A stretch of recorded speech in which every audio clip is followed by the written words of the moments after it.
Good evening, everyone. Welcome to tonight's program, Ethics of the Fathers, aka the Gangster and the Grandpa. I'm Tom Ankner, the director of the Charles F. Cummings, New Jersey Information Center at the Newark Public Library. Before we get started, I just want to encourage you all to fill out your census forms. Filling out the census is one small but very important thing everyone can do right now to help our city and our communities. If you haven't done so yet, please go to my2020census.gov and fill out the brief questionnaire.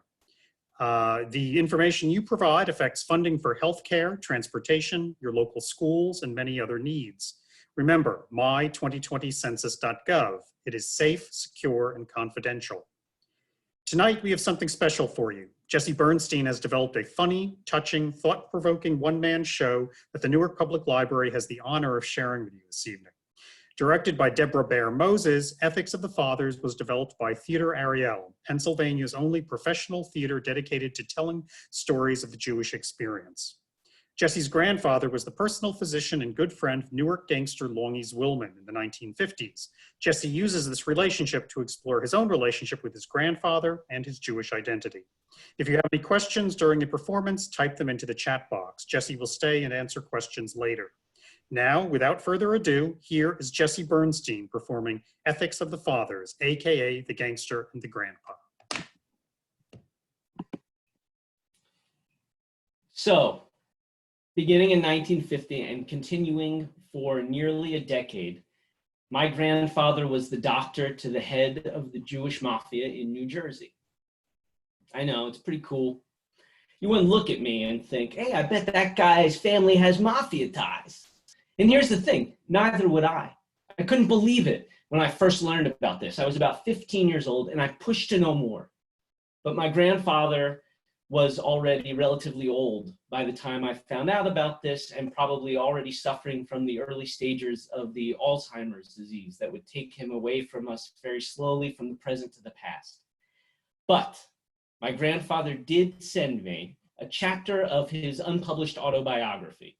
And in it, he describes his first meeting with the gangster known as Longie this way. In early 1950, Abner Zwillman walked into his office and asked, "Do you know who I am?" My grandfather said, "Yes, I do." Longie said to him, "Do you mind treating me?" My grandfather said, "No, not if there's something I can treat you for." And so began the relationship between Grandpa Bernstein and Longie Zwillman. Now, my grandfather was about my height, which I'm 5'6" on a good day. He was actually a little smaller than me, but it wasn't until I had been taller than him for years that I realized I'd outgrown him, as often happens with people we look up to. But stature be damned, he was an impressive man. That's the only time I've ever seen him not wearing a bow tie. He wore a bow tie almost every day of his life. He was 41 in 1950 and a very successful cardiologist. He was not a warm man, neither was my grandmother, although both were very loving in their way. I'll put it this way, my mother's parents, we called Grandma Bernie and Grandpa Ed. My father's parents were Grandma and Grandpa Bernstein. Grandpa Ed would get down on the floor and play with us. Grandpa Bernstein would kick us off the TV so we could watch a video on the latest developments in cardiology. He always seemed to me very moral, very principled. What he did not seem was like someone who would have anything to do with the head of the Jewish mafia in New Jersey. Now, for his part, Abner Zwillman didn't seem like much of a gangster. He didn't seem like much of a Jew either to me when I first learned about this. For starters, he was a gangster. Jews are not gangsters. Jews are doctors, lawyers, novelists, teachers, comedians, actors. Also, for starters, he was tall, 6'2". I certainly had never heard of a Jew who came 6'2". I thought if Jews naturally came 6'2", David would have never needed to fight Goliath. They would have just sent out Shmuley, the average 6'2" Hebrew, to face him. Longie was very handsome, dapper, really, dressed well, spoke well. as opposed to his contemporaries, men like Meyer Lansky and Lucky Luciano, who always sounded like gangsters, meaning they sounded like the first and second generation immigrants that they were. But Longy, when he had made money as a bootlegger, hired tutors to help him get rid of his accent. You see, I think he desperately wanted to fit into and belong to a world of serious, respectable, intellectual, cultured men. Men like my grandfather.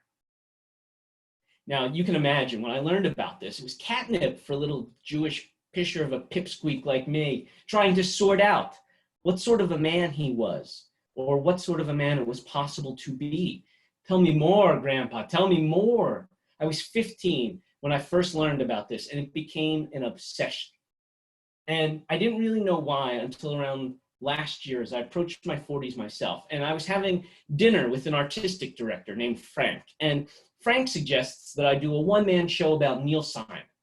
And I say, yeah, that sounds like a good idea. And he says, get me a pitch as soon as you can. So I dive into this, and I almost immediately get stuck, which makes no sense. I love Neil Simon. His work's been a part of my life since I was a kid. Then I think I'll expand it. Not just Neil Simon. Let's go for the whole Megillah.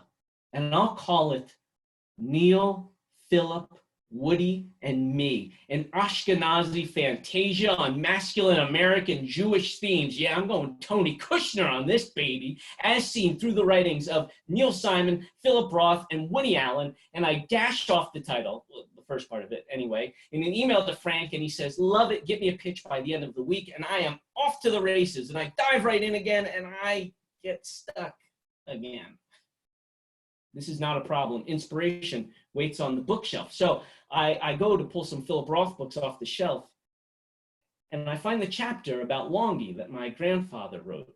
It's stuck between a copy of the Pirkei Avot, The Ethics of the Fathers, a book of pithy Jewish philosophy, and a book on the Jewish Mafia by R.A. Rockaway called But He Was Good to His Mother.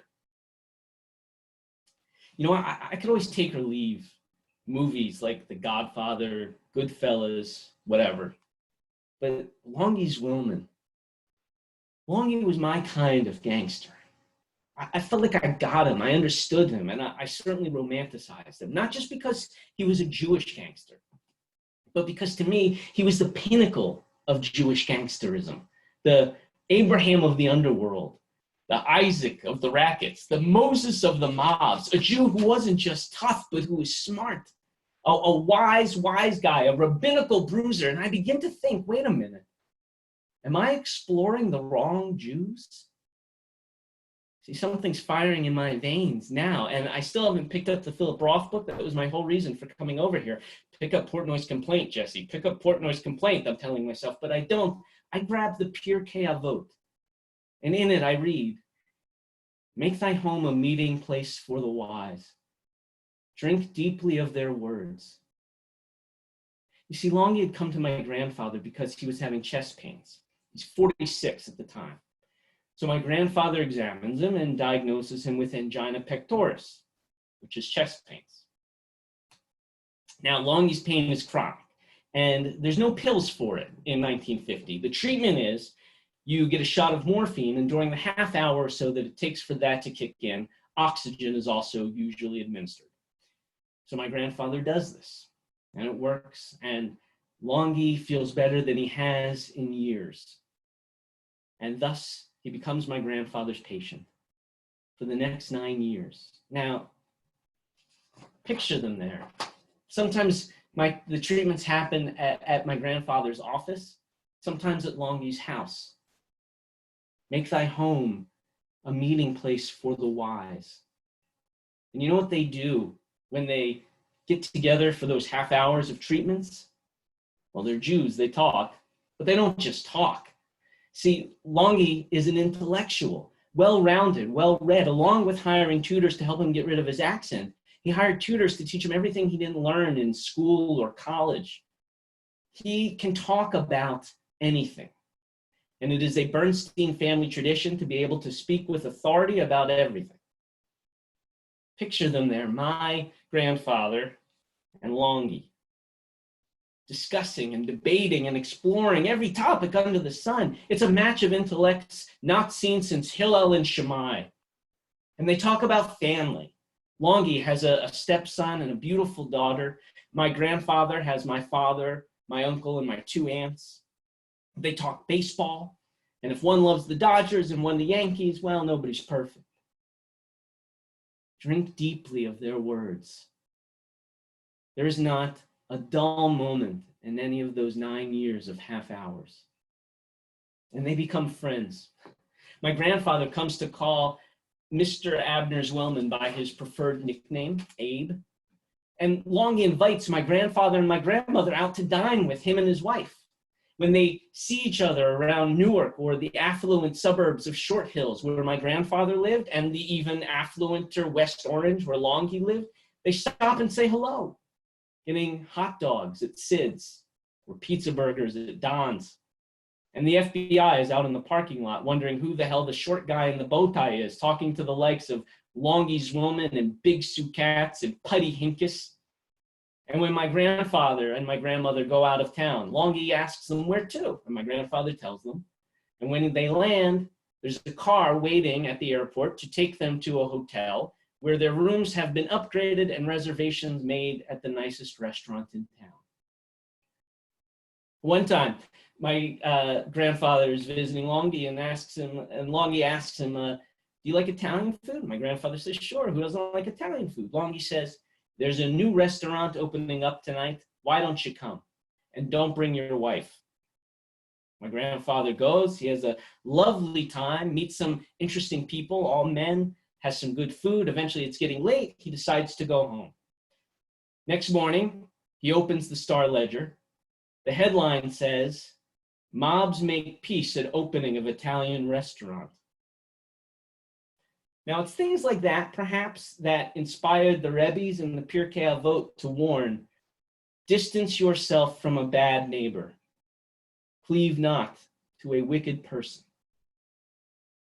And here are the facts of Longy's life as my grandfather did or would come to know them. Longy grew up in Newark's Third Ward ghetto, a jungle of wooden tenements that leaned out over cobblestone streets. The signs and the words that the shopkeepers would shout from storefronts and push carts are a mix of Yiddish and English. The streets smelled of pastrami, of sauerkraut, of pickles, coffee, herring. It's the shtetl come to America, but Anatevka it is not. Longy would say this about his childhood. All I can remember growing up is that we were hungry.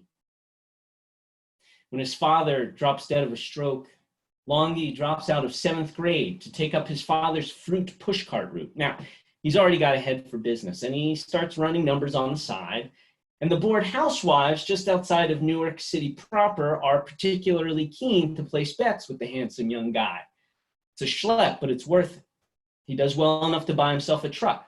He finds that potatoes sell well, and he can get better potatoes cheaper across the border in Canada. It's a schlep, but it's worth it. Because just as Abraham left his father's land when God commanded him, Longy left the Third Ward when the United States of America passed the 18th Amendment and Prohibition began. You see, after years of going back and forth to Canada, the border guards have gotten to know Longy. They don't even bother to check his truck anymore. So when someone suggests that he could very easily sneak Canadian whiskey back into the country, it makes sense to him. As he'd say later, you'd have to be an idiot not to sell something everybody wants. So he does it, and it works. And very quickly, he becomes one of the most successful bootleggers in the country. Those were the facts, as my grandfather knew them. But there's a line in my grandfather's telling of this story that is, in fact, very telling.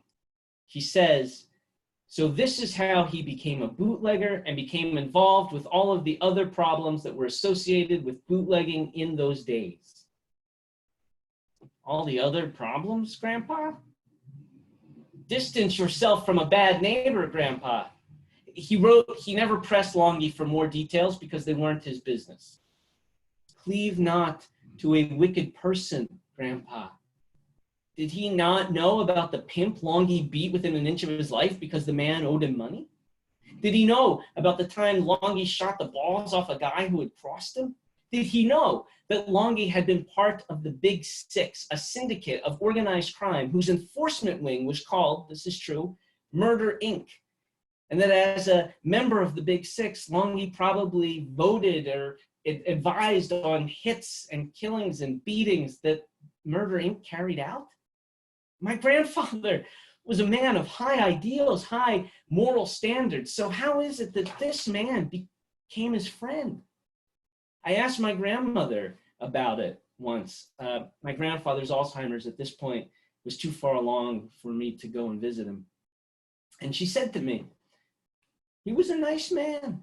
He was good to the Jews, and not just the Jews, the Gentiles too, to everybody.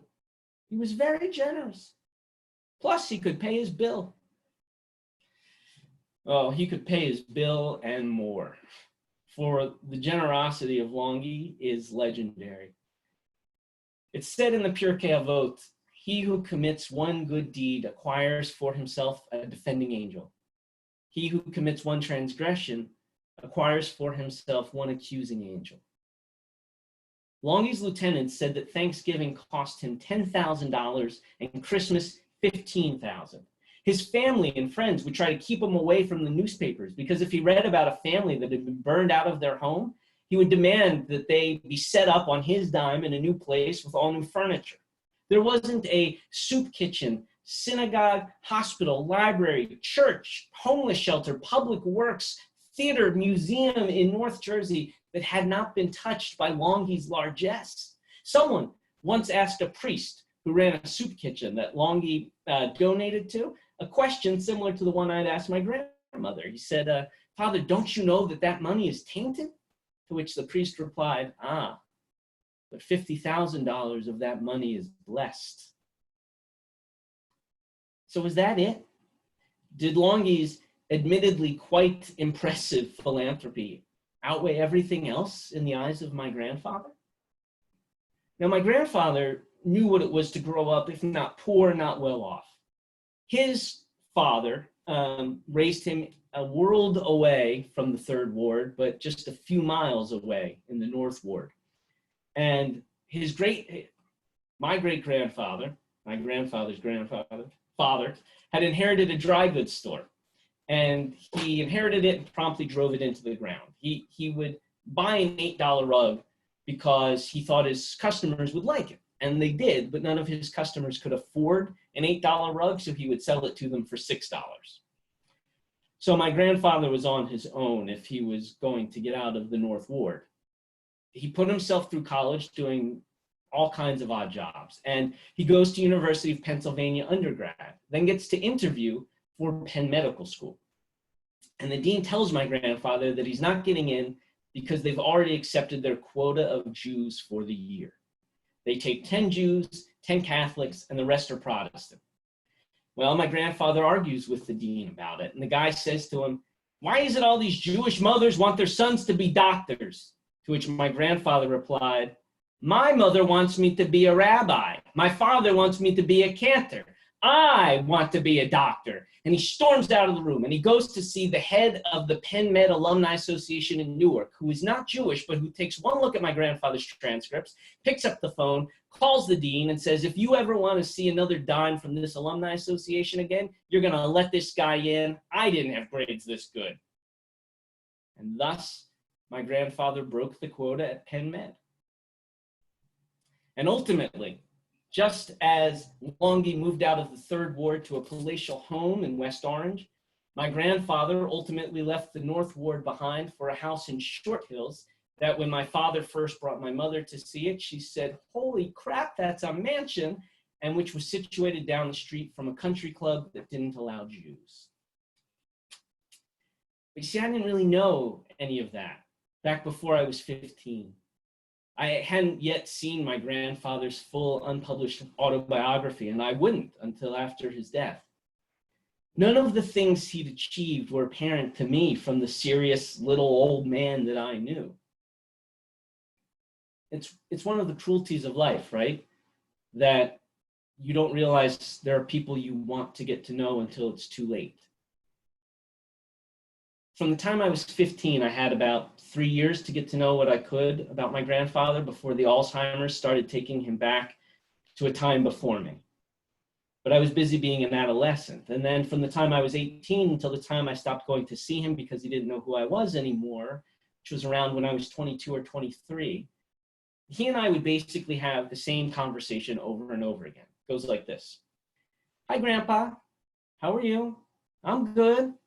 What are you up to? Oh, I'm in college, Grandpa, or whatever it was I was doing at the time. What are you studying? Or what are you doing? Well, acting. You've chosen a tough business. Yep. He was always telling me this. He'd been telling me this since I was 10 years old. Well, good luck to you. And that was it. Over and over again, literally for years. I'm not kidding. My point is, it took me a while for me to piece together my grandfather's story. And in the meantime, there was Neil, Philip, Woody, and me. I grew up in Hatfield, Pennsylvania, home of the Smiling Porker, where Hatfield Meats is located. My middle school was across the field from the slaughterhouse. I think in America, you learn fairly early on that in this country, you have to choose your identity or it gets chosen for you. I was pretty sure mine was going to be Jew, one way or another. The question was it going to be Jew or Jew? Neil, Philip, and Woody seemed to offer me a mold, a path to follow to success in the Goyish world. They were popular, well-received, beloved, even for their obvious Jewishness. I could do it too. It wouldn't be easy, but. So I consumed the work of Neil Simon and Woody Allen and Philip Roth, and I learned every joke on Billy Crystal's albums and Paul Reiser's and Elaine Boozler's, and I listened to every Weird Al Yankovic album and Two Live Jews, Kosher as we wanna be. And when one of my Goy friends asked me if I knew about the new Jewish tires that stop on a dime and pick them up too, I laughed. I laughed because I was one of maybe 8 Jews in a high school of 3,000 kids. And because I had an art teacher in middle school who mocked me for taking the second day of Rosh Hashanah off from school. And because one day a member of our school board said that she couldn't wait till she was in heaven and can look down at all the Jews in hell burning with a snap, crackle, pop. And it was after she said this and admitted to having said it that she was reelected president of the school board. Her name was Donna Mengel, by the way, but my mother liked to call her Donna Mengele. And when kids threw pennies at me and called me a kike every day, I did nothing. And even though I came home with tears of rage in my eyes one day and told my parents that I was going to get in a fight if it happened again, I don't care about getting suspended, and they even said, okay, I knew I wasn't going to fight. I knew because, okay, put the Pirkei Avot aside for 1 second. I want to tell you a joke. There are these 2 Jews in Israel, and they get captured by Hamas, and they're going to be executed. And the first Jew turns to the second Jew and he says, I think I'm going to ask to be blindfolded. And the second Jew says, look, Sam, don't make trouble. That was me. A don't make trouble Jew. And if I ever did make trouble, as exhilarating as it might have been in the moment, I felt guilty about it after. A good man doesn't do such a thing, certainly not a good Jew. As the Pirkei Avot says, in a world where there are no men, strive to be a man. Be a good Jew. Except, well, what the hell is a good Jew? Where did I get this idea that Jews don't do certain things? Because what about Saul? What about David? They were warriors. Jacob wrestled an angel all night and slept in the wilderness with a rock for a pillow. How did we get from that to Curb Your Enthusiasm? And what would have changed in me had I known then what I know now about the call that used to go out through the 3rd Ward? Ruf the longer. Roof the longer, like an alarm bell. Clang, clang, roof the longer. You see, these bands of Irish and Italian street kids would pour into the Jewish section of the Third Ward looking to make trouble. They weren't Cossacks on horsebacks, but they'd overturn carts, they'd pluck old men's beards, they'd steal yarmulkes, and the call would go out. Roof the longer! Get the tall one! And whoom, a long shadow falls on them. Because even as a teenager, Abner Zwillman was tall. This was the longer, and he beat the crap out of those Irish and Italian kids. And eventually longer got Americanized to Longy. Roof the longer. Longy once nearly killed an Italian kid who called him a kike SOB. Roof the longer. Their fighting for Jews never stopped. When in 1939, a Bund meeting of Nazi sympathizers was to take place in Newark, Longy got tipped off, and he sent his men down to the building where it was taking place. The men sliced the tires of all of the cars in the parking lot so that no one could get away. Then they threw stink bombs through the windows and waited at all the exits with baseball bats. As the brown shirts came running out, they went to town on. The Nazis stayed away from Newark after that. Roof the longer. Now, my grandfather, it turns out, participated in some heroics of his own. I'm going to tell you 3 quick stories. Number 1, middle of the night, my grandfather and grandmother were still living in Newark, and a policeman starts banging on their door. Doc, you in there? We got a pregnant woman, need your help. My grandfather drags himself out of bed. These are the days of the house call. Grabs his bag, goes to the house, where there is a very pregnant woman lying in bed screaming, ah, ah. My grandfather, though he's a cardiologist, has done quite a number of home births at this point. It's the days of the house call. And he does an external examination, and he realizes that the baby's out of position. Tells the mother, I'm going to reach in and check the baby. So he reaches in, and something grabs his hand. Now, as my grandfather would write in his autobiography, even an obstetrician gynecologist does not often encounter a handshake inside a patient's vagina. So he takes out his hand and he says, I think you need to get to the hospital as soon as possible. The husband takes the wife away, promising that he will write my grandfather and let them know what happened. He doesn't. Story number 2, my grandfather was on a train and a conductor comes through to say that there's a man hyperventilating in another car, and is there a doctor on the train? My grandfather stands up. The conductor takes him back to the hyperventilating man, who is Japanese and speaks absolutely no English. Now, my grandfather knows what he has to do. He's got to hold the man's nose closed and put a hand over his mouth to help him recover from hyperventilating. He can't explain this to the man, of course, so he goes in. And the guy thinks he's being attacked by my grandfather, and he starts hitting him. But my grandfather holds on. And the man's friend, who is also Japanese and also speaks absolutely no English, sees his friend freaking out. He starts hitting my grandfather. But my grandfather holds on. And the conductor's watching the whole thing going, way to go, Doc. Now, eventually, the man stops hyperventilating. My grandfather, bruised and battered, takes himself back to his seat. The conductor comes by to give him a waiver that would indemnify the conductor and the Pennsylvania Railroad for anything that happened as a result of my grandfather's involvement in the incident. No one bothers to find a translator to send thanks to my grandfather.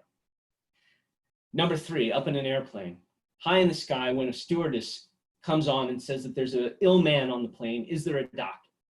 My grandfather stands up, goes to the front of the plane. The man's having a heart attack.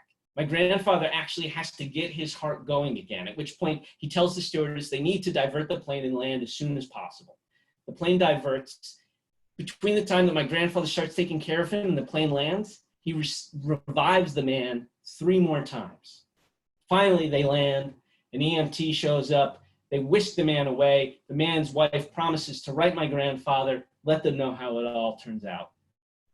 And as my grandfather writes in his autobiography, have you heard from them? Incidentally, my grandfather would find out that there were 7 other doctors on the plane. None of them came forward to help. In a world where there are no men, strive to be a man.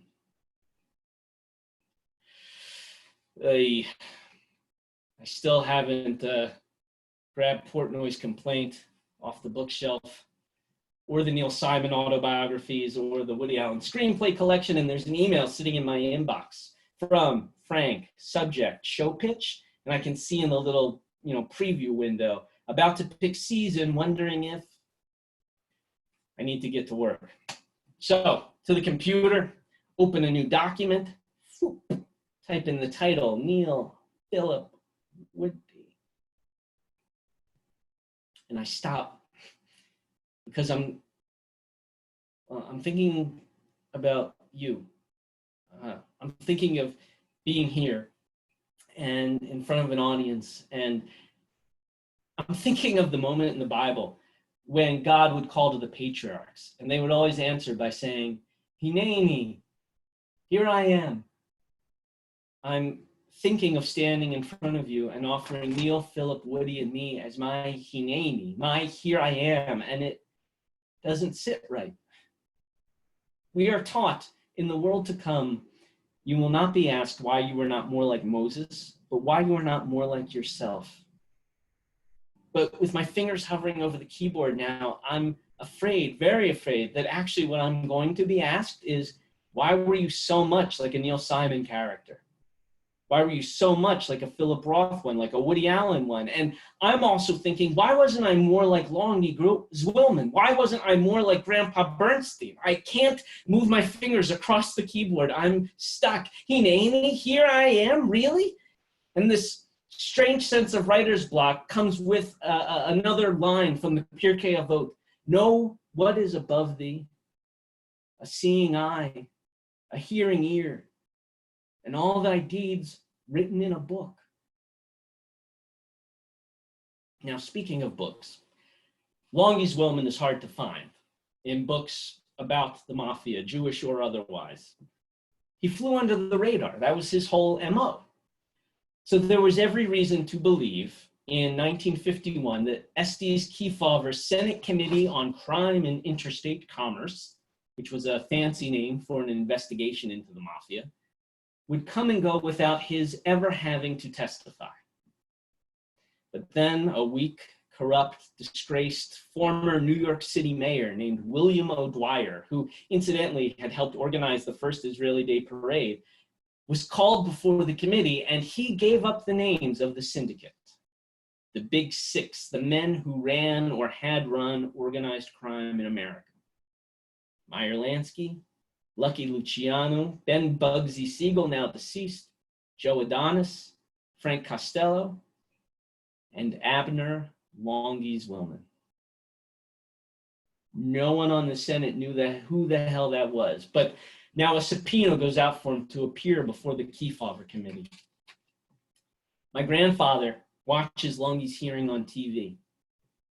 He watches as Longy moves into the hall and the flash bulbs start going off. Longy sits at a desk, flanked by his lawyers, looks up at the nice Christian men of the committee, and the flash bulbs keep going off. Pop, pop, pop, pop. Longy can't concentrate, asks them to stop, gives them one more smile. Pop, pow, pop, pop. I feel like I'm being shot, Longy says. Everyone laughs. He's playing it cool, but this is a moment of reckoning.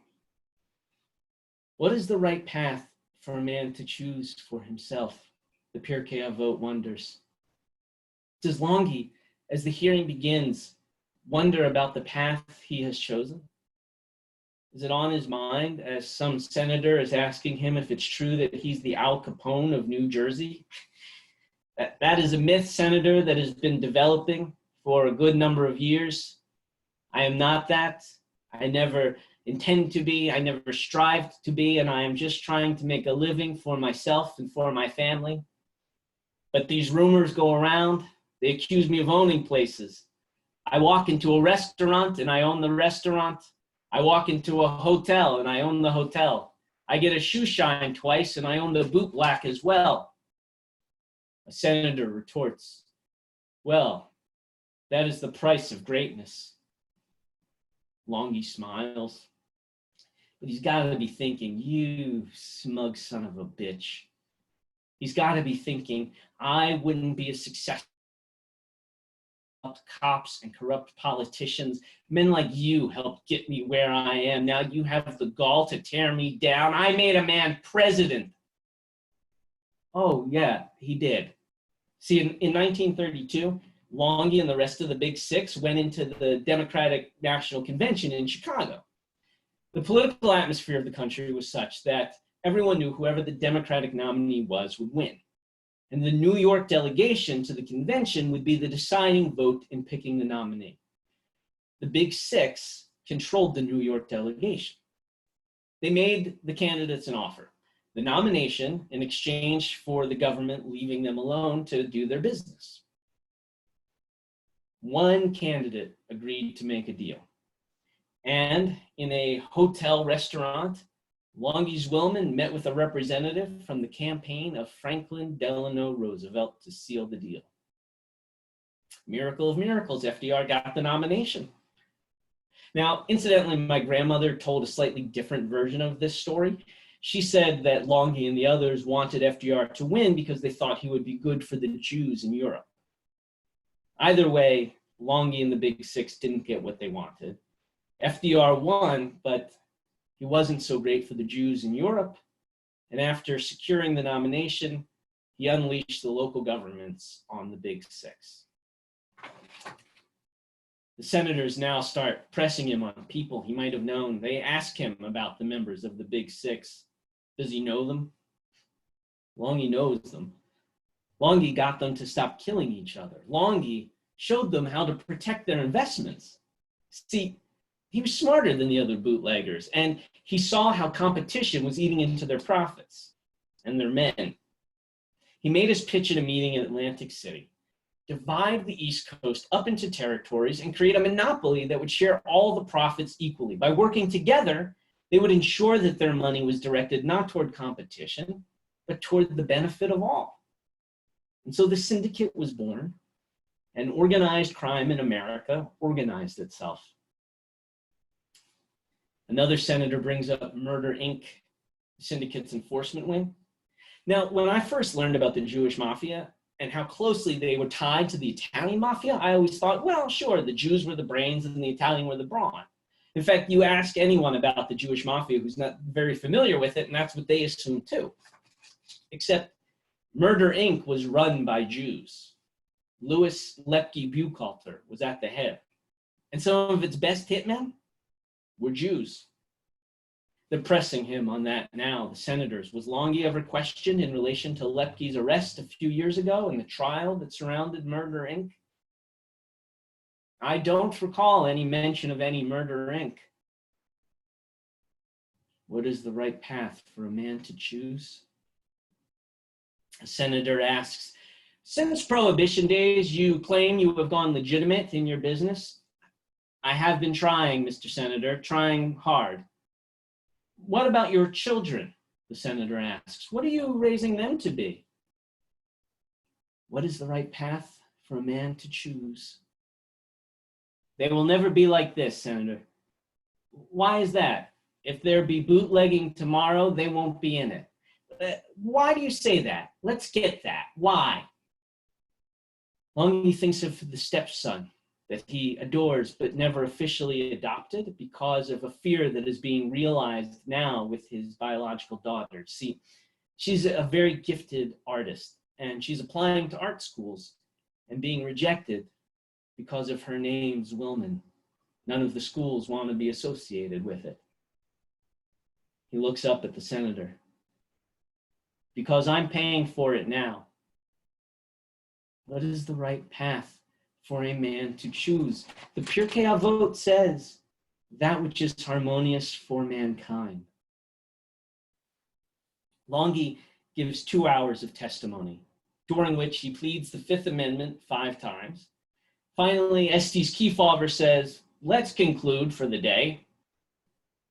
My grandfather turns off the TV. Here's his take on Longy's congressional appearance from his autobiography. His testimony was very sharp, very bright, and very responsive. He earned the plaudits of all the newspaper reporters that were there, as well as that of Mr. Kefauver and his committee. But after the hearings, Longy's businesses begin to suffer. He starts hemorrhaging money. He sells off companies to his lieutenants. He watches his influence wane. And maybe now he looks back at his life, all his deeds written in a book, and maybe he wonders, should I have gone legitimate? When his old partner, on the eve of repeal, offered him the chance, should he have taken it? His partner had gone on to be knighted by the Queen of England. Joseph Kennedy had been Longy's chiefest rival in the bootlegging business, and now he was an ambassador. What is the right path? How could he have gone legitimate, though? Growing up in the Third Ward, he saw the kinds of people who survived and prospered. Crooked gangsters who were in cahoots with crooked cops and crooked politicians. What is the right path?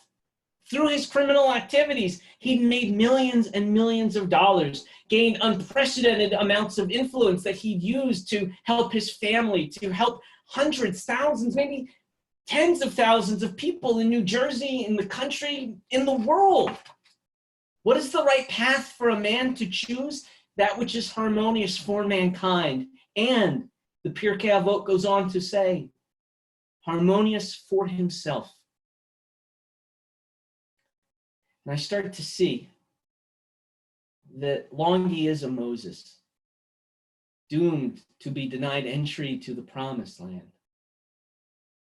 And there in his home in West Orange, chest pains begin again, and he calls for his car, and he thinks about his friend over in Short Hills. And perhaps he thinks, forget being more like Moses. If only I'd been more like Dr. Bernstein, none of this would have ever happened. Less than 4 years later, though, Dr. Bernstein is in danger of being in exactly that position. Because the US government's Cossacks weren't done. And the Senate's Rasputin, Estes Kefauver, was succeeded by its Terrace Bulba, Joseph McCarthy, and the Senate and House's ironically named Un-American Activities Committee. Now, my grandfather had become a member of the Communist Party for a very good reason. My grandmother. She came from a long line of agitators, bomb-throwing anarchists, and suffragettes, and she loved the people. She hated just about everyone she ever met, but she loved the people. And my grandfather, who liked a good number of people that he met, came to legitimately embrace the ideals of communism, even for a time its stance on organized religion. For them, the Communist Party had nothing to do with the Soviet Union. In fact, when Stalin and Hitler signed a non-aggression pact in 1939, my grandparents officially left the party, though they retained their ideals and continued to advocate for them. Workers' rights, strong unions, the rights of blacks and other minorities, the rights of women, caring for the poor, caring for people who came from backgrounds like Abner Zwillman's. And in 1954, as far as my grandparents could tell, the only thing more dangerous than being a communist was being a Jewish communist. A year earlier, Ethel and Julius Rosenberg had been electrocuted for being spies for the Soviet Union. My grandparents had friends who knew the Rosenbergs, and they were convinced, and my grandparents and many others at the time came to be convinced, that the Rosenbergs were not executed for being spies, but for being Jews. And now the committee would come for them. Even just being called to testify could ruin their reputations and their livelihoods. My grandfather's practice was in danger, all he had accomplished since breaking the quota at Penn. The Pirkei Avot says there are 3 crowns: the crown of Torah, the crown of priesthood, and the crown of monarchy. But the crown of a good name outweighs them all. In 1954, my grandfather was a cardiologist at Newark's prestigious Beth Israel Hospital. a consultant in cardiology at 3 other hospitals, the president of the Essex County Heart Association, the managing partner of the Newark Clinical Group, and also served on the boards of the New Jersey Mental Health Association and the Jewish Community Council. All that made up the good name of Arthur Bernstein. And all of it was in jeopardy. Except, and I'm sorry, this is a little anticlimactic, they weren't called by the committee. The House Un-American Activities Committee came to Newark and left, and the Bernsteins were unscathed. And you have to wonder, during one of those half hours, did my grandfather bring this all up with Longy? I imagine Longy found communism as a concept kind of naive. After all, gangsterism is kind of the pinnacle of capitalism. But he loves my grandfather. And he knows that the crown of a good name outweighs them all. I asked my grandmother what happened to their FBI files. We knew a lawyer in Washington who got a hold of them and had them destroyed. They knew a lawyer in Washington who could do that? I suppose it's possible. I can think of someone else who might have known a lawyer like that. Frank's email is still sitting in my inbox. I write him back, yep, working on it, something soon. I'm not working on it. I have discovered, for example, in researching Longy's influence in Newark, that Philip Roth used to participate in his football pool. I could write about Longy's relationship with the Jewish community. Speaking of difficult relationships, Meyer Lansky claimed that no one had ever called him a gangster until the Jews did. And after Longy's men took out the guys at the Bund meeting, a Newark rabbi was quoted in the newspaper saying that while he did not condone or like Nazi sympathizers meeting in New Jersey, he didn't condone the tactics of gangsters. It was the same rabbi that had tipped Longy off to the meeting in the first place. You know, it's not like these were secular Jews, these guys. I mean, Murder, Inc. was staffed by men who went to shul on Yom Kippur and Rosh Hashanah, who kept Passover, some who kept kosher year-round. Leave the gun, take the rugula. Ask what he was teaching his children. A Jewish gangster once told a judge, I would say he should keep kosher, put on tefillin every morning, and keep his word. As for legality, that changes like the wind, so who am I to say what's what? One of Longy's henchmen had a brother who was a rabbi. Wouldn't talk to the guy. But one day he's walking down the street and he bumps into the rabbi and he says, why won't you talk to me? My brother's a rabbi. It's your brother who's a gangster. Longy himself traced his family lineage back to the Kohen, the high priests of Israel. For all their actions, these men were still Jews in a religious sense. Just like my grandfather, for all his time in the Communist Party, he had never stopped thinking of himself as a Jew. And he would eventually find his way back to the shul, opium of the people or no. All right, back to Neil, Philip, yada, yada. Except, I mean, it all feels a little silly, doesn't it? Compared with these men. Ruf the longer. I don't want to be a don't make trouble Jew. And so I sit on park benches with friends and we talk tough about Judaism and the anti-Semitism we face. And then Charlottesville happens and we feel so impotent. And there's a shooting at the Tree of Life Synagogue during a bris and a shooting in Poway during Passover. And once again, Jews lie in their own blood for having done nothing more than be Jewish. And we can't even come onto a Zoom meeting without some Nazi propaganda following us. And I want to cry out, Ruf the longer! Oh, what rogue and peasant slaves we are. What would Longy do? What would Grandpa Bernstein do had they the motive and the cue for passion that we have? I know I won't be asked why I wasn't more like Moses. I know that, but I also know that I don't want to be like me anymore. I want to be not the Jew of Neil Simon and Philip Roth and Woody Allen, not the Jew of the Holocaust and Never Forget, not the Jew of bagels and lox or half-sour pickles or pastrami on rye, not the Jew of persecution and the Borscht Belt and matzo ball soup. And remember Sam, the Don't Make Trouble Jew? Now I'm thinking that of course his name is Sam, not Shay or Shimon. He's not an Israeli. He's an American on vacation in Israel, a good don't make trouble American Jew like me who probably practices good don't make trouble Ashkenazi American Jewry. And I want to shout, oh, Ruf der Langer und Ruf der Doctor!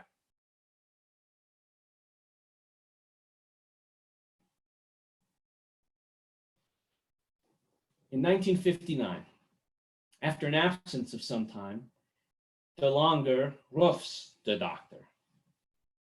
Longy calls up my grandfather. My grandfather knows Longy's in trouble again. I told you Joseph Kennedy had been Longy's chiefest competitor in the bootlegging business, and Kennedy had always maintained Longy stole from him. It wasn't true, but now Kennedy's son, Robert, is an up-and-comer in the Treasury Department. And he sicks the IRS on Longy. A tax evasion trial results in a hung jury, but the FBI uncovers that Longy and his men had bribed some of the jurors. So now he's facing not only a retrial on the tax evasion charges, but also a trial for jury tampering, which carries with it a minimum of a 15-year jail sentence. So they meet in my grandfather's office, where so often and for so long they have drunk of one another's wise words. Longy is seeking a different kind of wisdom today. What is the quickest way to die? My grandfather makes him back up a little, but Longy is distraught. Look, Doc, I could never stand being in jail for 15 years. I will become a rabid lunatic, or I will have a heart attack and die, and then the headlines will say, mob boss dies in jail, and that will be my legacy. I do not want that. So I am asking you again, what is the quickest way to die? Cyanide poisoning is quickest. Apparently, it does not cause too much anguish before death. How do I get it? You would have to get a prescription and go to the pharmacy and buy it? No, that won't work. Sure enough, if I die of cyanide poisoning, the FBI will begin to investigate where I got it, who gave it to me, who talked to me, what was said about it, and they would hound all these people. And again, though I might be dead, my legacy would not be a good one. I wouldn't want you or whoever else sold me the cyanide to spend the rest of their life fighting the bureaucracy. A few weeks pass. Longy visits the office again. I've come to say goodbye because one of these days I'm going to have to hang myself because that is the only way I can die without involving anyone else. My grandfather asks him, why don't you take your chances with the trial? And Longy says, no. That is not for me. One day shortly thereafter, a cop car pulls my grandfather over on his way to work. Dr. Bernstein, you need to come to West Orange. One of your patients has committed suicide. He gets a police escort to Longy's house. My grandfather was the physician of record, so it was his job to declare Longy dead. He went into the basement where his friend, not just his patient, his friend, Abe, was hanging. He pronounced him dead. He comforted his wife. In the Pirkei Avot, we read about a rabbi who had 5 disciples, and he posed this question to them: look about you and tell me what is the way in life to which one should cleave. And they answered, a generous eye, a good colleague, a good neighbor, foresight. But Rabbi Elazar said, a generous heart. And their rabbi said to them, I prefer the answer of Rabbi Elazar, for his view incorporates all of yours. The synagogue where the funeral for Longy was held was filled to capacity. Clergy from every denomination, local, state, and federal politicians, businessmen, legitimate and otherwise. And outside on the street, thousands of people, because he had had a generous heart. My grandfather attends. At the cemetery, Before the coffin is lowered into the grave, he watches as Longy's mother throws herself on the coffin, crying, "Abela, Abela, my son, my son."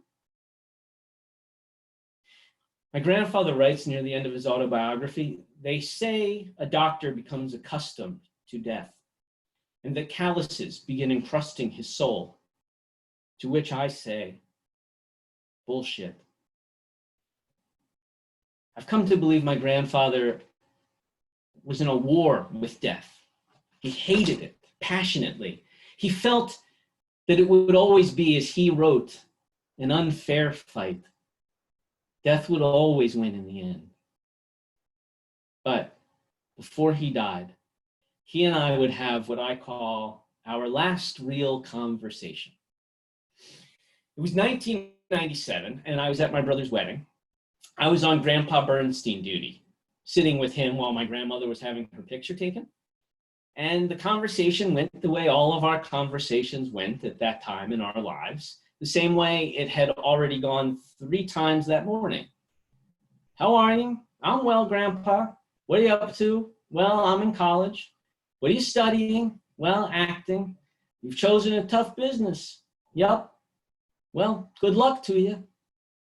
At least that's usually how it ended, how it had ended 3 times already that morning. But this time the conversation goes like this. "How are you?" "I'm well." "What are you up to?" "Well, I'm in college, Grandpa." "What are you studying?" "Well, acting." "You've chosen a tough business." "Yep. But you're smart and you're talented, and if you don't do something with it, you're a schmuck."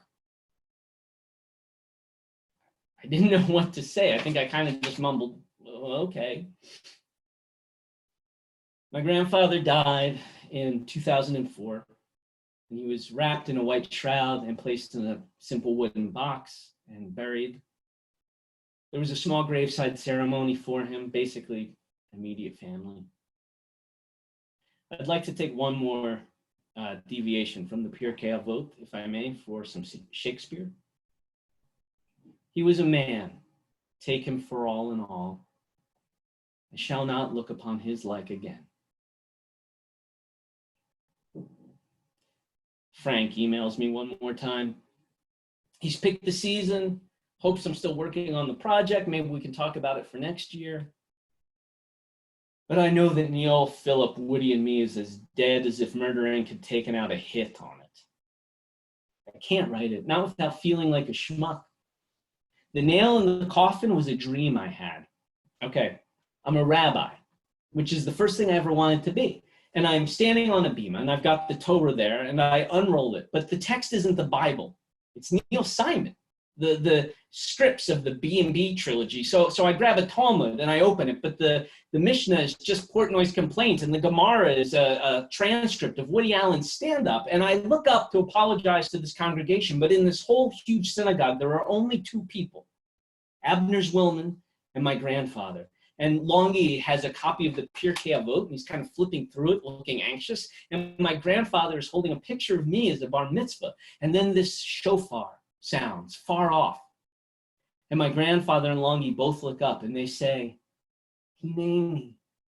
And like the patriarchs would say in the Bible when God called for them. And the shofar sounds again, louder. And I look up to heaven, but I can't speak. I can't say Hineni. And the shofar sounds again, and a voice is heard, a still, small voice. And it says to me, "You schmuck."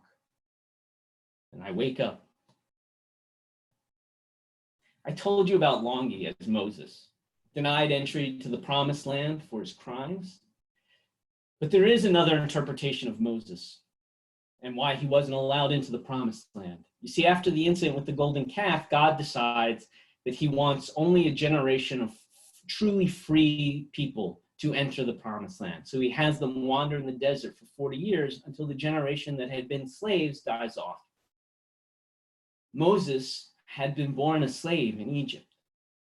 It was his duty to see his people to the edge of the promised land so that another generation could enter it. We celebrate the patriarchs and matriarchs in our prayers. We laud them, but They did some stuff. Abraham lies several times to kings about Sarah not being his wife so they don't kill him. And the rabbis even attributed crimes to him, saying that he destroyed all the idols in his father's shop and then blamed it on the one idol that he left standing. And Jacob steals his brother's birthright, deceives his father, swindles his uncle Laban out of some sheep while his wife Rachel robs him, her own father. And speaking of fathers, neither Abraham, Isaac, or Jacob are particularly exemplary in that role. Moses argues with God constantly for the sake of the Jewish people. And, P.S., he killed a man. But they did what they had to do so that the people could survive, for the children of Israel to be able to make it to a promised land. Did my grandfather, did Longy, do anything less? Because I don't have to beat up anyone to get by, whether they call me a kike or not. That fight is past. I grew up comfortably middle class. My father was a psychiatrist who had graduated from Penn Medicine, which by the time he went was pretty much all Jews. Aha. My mother worked as a family therapist. The Pirkei Avot tells us it is not incumbent on you to finish the task, but neither are you free to absolve yourself from it. See, I didn't understand 20 years ago what my grandfather meant about if you don't do something with it, you're a schmuck. I didn't understand what he was telling me, not until I abandoned Neil, Philip, Woody, and me to tell you the stories I've told you today. He meant that there had been men and women before me, Jewish American matriarchs and patriarchs, who had secured for me the right to do as I wished in any arena I wished. And if I did not take advantage of that opportunity, if I did not continue the task, then I was a schmuck. The hineni the patriarchs offer to God when they are called is not about location. One does not need to say to God, here I am, Lord, over, no, this way, by the bushes, yes, hello. Hineni is active. Here I am, ready to listen. Here I am in this moment. Here I am, ready to move into the next moment. And when the still small voice is heard, it is not a call of ruf the longer. It is a call for you, which only you can answer, because in the world to come, you will not be asked why you were not more like Moses or like Longy or like Grandpa Bernstein, but why were you not more like yourself? And you know that the answer must be lived every day, building on the days of those who came before you, those complicated people with their conflicting ethics. And with all of that in your heart, you can turn your head heavenward and you can finally say, Hineni. Here I am.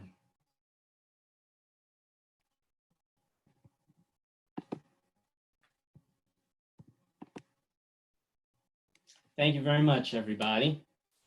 Thank Hope you're all still you, there. Jesse. Thank you. Very nice. Thank you. Thank you. Yeah, that was terrific. That was really good. Thank Yeah, we're getting some applause and some thumbs up in the boxes. Yeah. So you. how long was it after your grandfather died that you began developing this? Well, that's a funny story, actually, because I started developing it while he was still alive. I have been trying to tell this story for probably 20 years in one form or another. And in fact, there was an earlier version that existed that was a historical fictional play with multiple characters, and I wasn't a part of it, at all. It was set in the 50s. And I could never find a way to tell it correctly.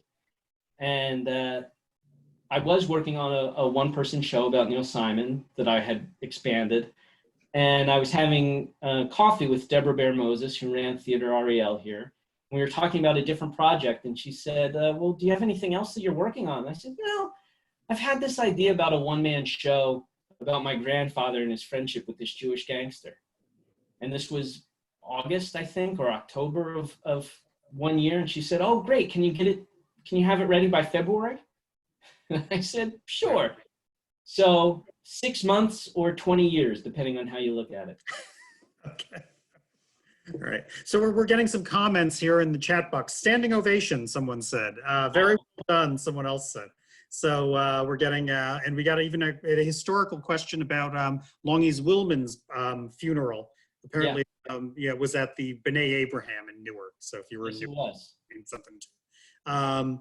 Yeah, and if anybody has any questions, please feel free to write them in the chat box, and we will have we'll certainly take questions. So it's how long have you been performing this now? It's been has it been a couple of years now, or? Yeah, I've been performing it for about a year and a half. We started doing we did a couple of performances for Theater Ariel, and then we toured it a little bit. And we actually had a bunch of performances lined up before the pandemic hit. So it's been nice to be able to do a couple of virtual pieces as well. And I'm so thrilled to be able to do it for the Newark Public Library. And Tom and everyone, thank you for having me here, because, you know, it's such a Newark story. And I love visiting my grandparents up there and going to places like Sid's and Don's. And there was a pizza place in the same shopping center as Sid's that had the best pizza too. So. Well, was this West Orange? What town was this? This was in Newark. Yeah, my this was in grandpa Newark, was in okay. Short Hills, but by the time I was alive, he was living in a house in was no longer in Short Hills. They were in West Orange by then. Oh, okay. Yeah, I thought you'd mentioned West Orange in the play. Yeah. So when you do this on the stage, when you're not like in your home and doing it for us on camera, are you in costume or anything, or are you just? Or is there a set? Is there a? No, the way that Theater Ariel is set up, we actually do these salons. They're actually usually in people's homes. So it's just me in a school. Oh, okay, okay. Telling the stories. I would love to do it at a theater with a little bit of a set and a little bit of a costume, but for now it's just me in a stool. Oh, well, we are being asked by the head of our development department if you would come to NPL and do this in person when we return to normal. Absolutely. It might be several months from now, but we'll still be doing it. Talk to you about it. Yeah, that'd be great. Okay, that'd be wonderful. Yeah, I would love to. Somebody's telling us Sid's was in Milburn. Somebody knew. Sorry. So it was in Milburn. Yeah. It's well, you're not from the area. I never heard. Thank you for my time. So the best hot dogs ever. Oh yeah. Oh my gosh. Great. Okay. Well, thank you very much. This was fantastic. This was really wonderful. Thank you. And thank you everyone for being here. It's really an honor for me to be able to do it for this community. Okay. Thank you. All right. Take care, everybody. Everybody in the room tonight. Oh, and I'd like to apologize to you for the Zoom bombing that we had. Oh, that's all right. It happens. That was added some relevance, gave me something to work with. Yeah. I noticed, yeah, you included it in the show today. Threw it in. Impressed by that. Yes. Okay. All right. Thanks, everyone. Everybody. Stay safe. Okay. I'm going to close the meeting.